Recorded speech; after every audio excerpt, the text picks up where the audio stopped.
when the casting decision was made, and you wrote a piece in the Times about, like, of course mermaids are Black, right? And do you want to expand on that a little? Yeah, so I was considering actually reading a little bit from that opinion piece first, but I really felt that this poem really encapsulated it. Oh, good. And so I happened to be in the Bahamas on the beach when the whole thing happened. I was kind of like very disconnected from everything that was happening in life, because that is a thing that I personally need to do from time to time. I need to go into the sea and disconnect from everything. That is a thing that enriches and nourishes me personally, and I have to do that fairly often.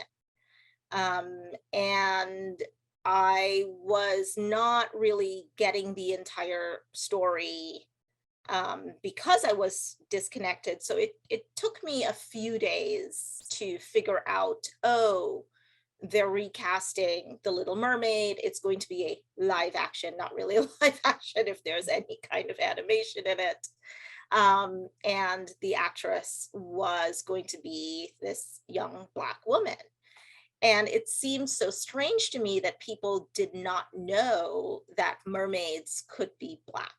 It seemed to be a real surprise to a lot of people, but I grew up with, people who were on the beach every weekend, people who were swimming in the Caribbean Sea all the time. My father is the best swimmer I know, would like swim out to the fishing boats.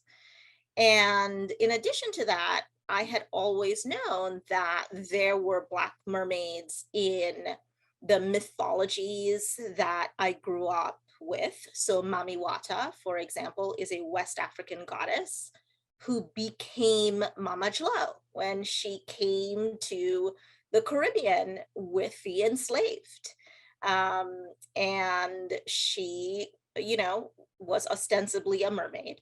But also the Dogon people of Mali have had mermaids, sort of half human, half fish people, since in that's in their origin stories. That's in their creation stories, that people came from mermaids. So there were mermaids first, and then there were people.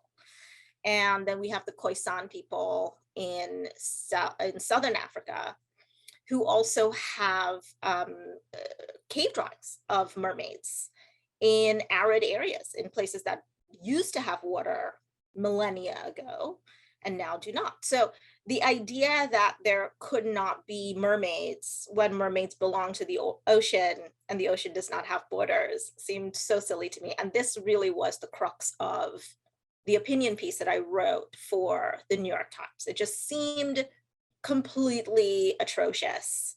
But of course, what I think and what I grew up with is not the same thing that other people think. And what other people grow up with, they grow up with a very particular narrative that unfortunately really limited their imagination. So they were not able to expand their imagination enough to encapsulate someone who was non-white. Mm-hmm.